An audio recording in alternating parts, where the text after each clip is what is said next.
escravidei, mesada, nive a luz, nive a luz, não nive a luz, ó, dai-me a pureza da nive a luz.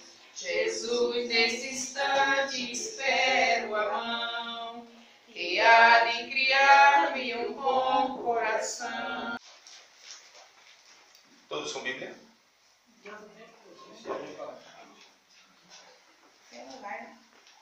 Deixa eu só tirar aqui, gente, o versículo que eu queria estar compartilhando com os irmãos também.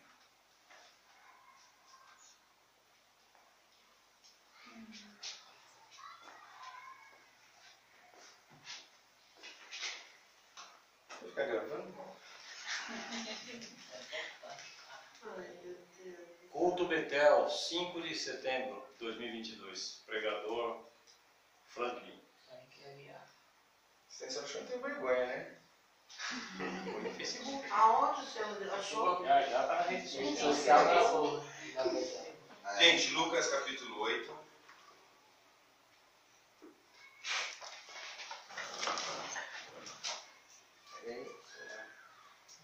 Versículo 4. Queria pedir para que a senhorita Andréia lesse para nós, por favor. Desculpa aí, mas não leio. Não sabe ler, né? Deixa eu ler aqui. Lucas 8. Lucas 8, 4, isso. Vai, né? Ah, você? Vai. E ajudando-se uma grande multidão, e vindo de todas as cidades ter com ele, disse, foi parábolas. Um semeador saiu a semear, e a sua semente, e quando a semeava, caiu alguns juntos do caminho, e foi pisadas, e as aves dos céus o comeram. E outro caiu sobre as pedras, e nascida secou-se, pois que não tinha umidade. E a outra caiu entre os espinhos, crescendo com ela, os espinhos a sufocaram. E a outra caiu em boa terra, e nascida produziu frutos. Assento por um dizendo, ele essas coisas tramava. Quem tem ouvidos para ouvir, ouça. Amém. Feche os olhos novamente.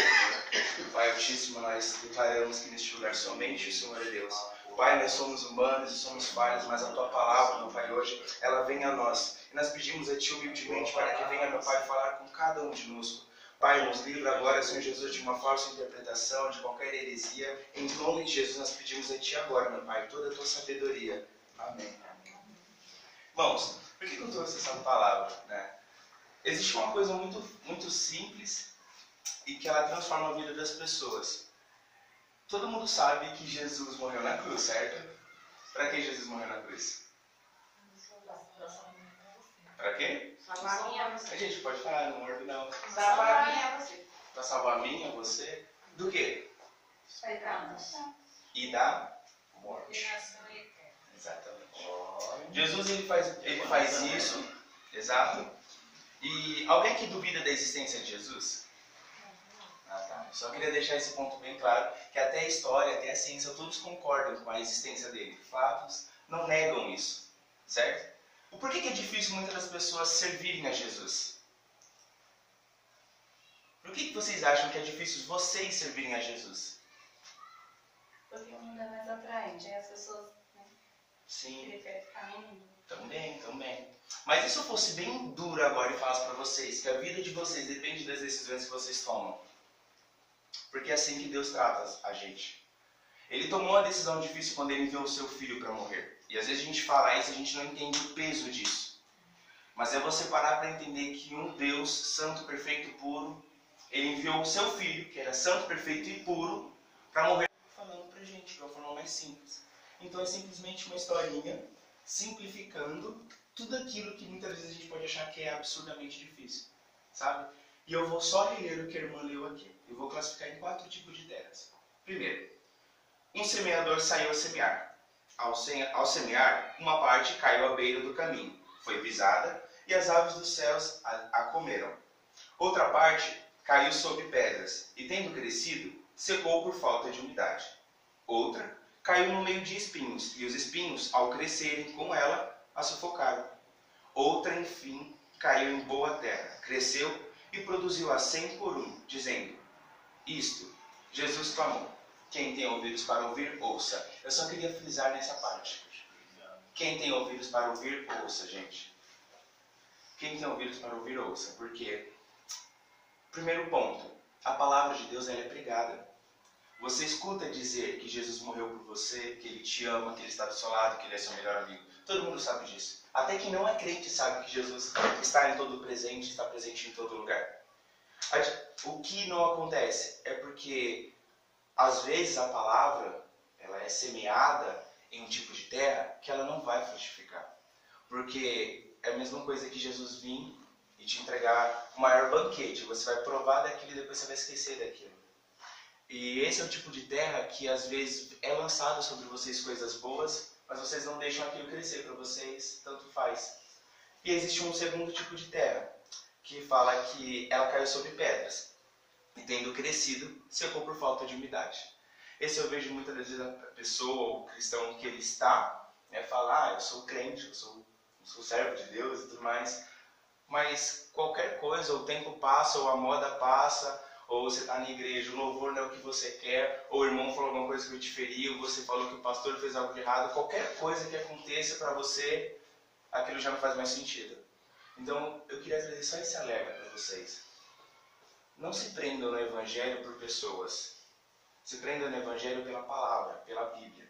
Porque as pessoas erram, mas o Senhor não. As pessoas podem te magoar, podem te ferir, mas Deus não. E quando Ele te, entre aspas, magoar, é para um crescimento. Porque Ele mesmo deixa bem claro, um pai só corrige o filho porque Ele ama. E eu sei que aqui tem pais e tem mães, e vocês só fazem isso com os filhos de vocês pensando no bem dele. Então, eu quero que o Senhor trabalhe assim também com a gente. No próximo versículo ele diz: Outra caiu no meio de espinhos, e espinhos, ao crescerem com ela, a sufocaram. Todo mundo entende, né? Eu, particularmente, estou passando por algumas lutas na minha vida. Eu tenho certeza que essas lutas já poderiam ter feito parar, como vocês também. Muitas das vezes, lutas, independente da área de vocês, poderiam ter feito vocês pararem. Só que, com a palavra de Deus, é da mesma forma. Ela é lançada em vocês, ela começa a crescer, mas as dificuldades vão chegar. Eu vou começar a te apertar. Todo mundo já ouviu falar da história de Sadraque, Mesaque e Abednego? O que aconteceu naquela história? Quem aconteceu naquela história deles?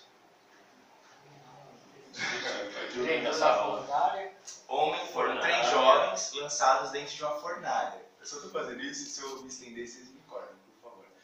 Mas eles foram jogados dentro da fornalha, por eles não negarem ao Senhor. Só que o rei, naquele momento, ele falou para ele: olha, todo aquele que não se prostrar diante dessa estátua será jogado dentro de uma fornalha ardente de fogo. Eles negaram. Então eles já sabiam para o que os aguardava. Mas tudo bem. Só que o rei fez uma segunda vez. Ele pegou, chamou eles e falou assim: olha, não sou de fazer isso, né? Mas se vocês negarem agora, tá tudo bem, se vocês se prostrarem. Mas se vocês não fizerem isso, eu vou aquecer 7 vezes mais aquele lugar ali.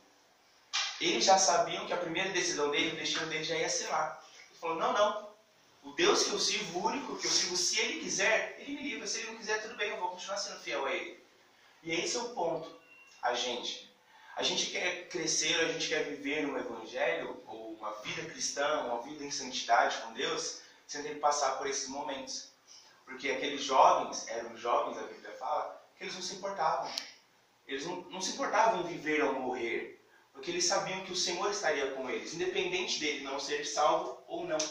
Só que hoje, muito mais, vocês sabem que o Senhor está com vocês. Então, mesmo que esteja sendo difícil a luta que vocês têm passado, a situação que vocês têm enfrentado, saibam que o Senhor também está contigo. E não pelas suas palavras, mas pelas suas ações.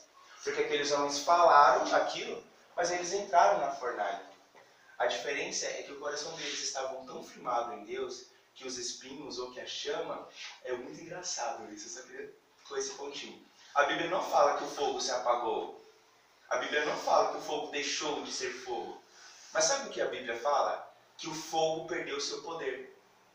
Então, irmãos, o fogo, a tribulação, ou tudo de ruim, não é que ela não vai acontecer. Não é que ela vai deixar de existir, é que ela não vai ter poder para te queimar, para te parar, para te limitar, para te fazer deixar de ser toda a pessoa que você pode ser em Deus. Mas também, passando por esse nível, existe um nível que é o que eu quero aqui. Acredito que todos nós queremos chegar, que é o de ser uma boa terra, que diz: outra, enfim, caiu em boa terra, cresceu e produziu a 100 por 1. Diz isto Jesus. Quem tem ouvidos para ouvir, ouça. Então eu estou aqui hoje, não por mim, mas porque eu sei que essa palavra ela pode mudar a vida de pessoas. E assim como Jesus disse, né, se vocês têm ouvido para ouvir, ouça. Procurem ser sempre a melhor terra. E sempre receber o melhor de Deus. O melhor de Deus vocês vão receber sempre na palavra também. Tá? Não se esperem em pessoas, se esperem na palavra. Nesse momento, agradecendo a oportunidade. Todas uma boa tarde. E está encerrado. Acho que é isso, né? Tá bom, então. Glória a Deus, aleluia. Depois o Paulo da Mesa Apostólica. Meu Deus, em nome de Jesus, muito obrigado por tudo, pelas palavras, Senhor. Ajuda nós, Pai, ser essa terra boa, em nome de Jesus. Prepara o nosso coração, nossa vida, livra-nos do mal. Pai, que nós possamos. Abençoa nosso trabalho, abençoa cada um, Senhor. Nossa vida, nossa família. Em nome de Jesus, Senhor. Entregamos nosso coração, Pai, nas tuas mãos, Pai. Organiza uma grande obra na vida de todos, em nome de Jesus. Amém.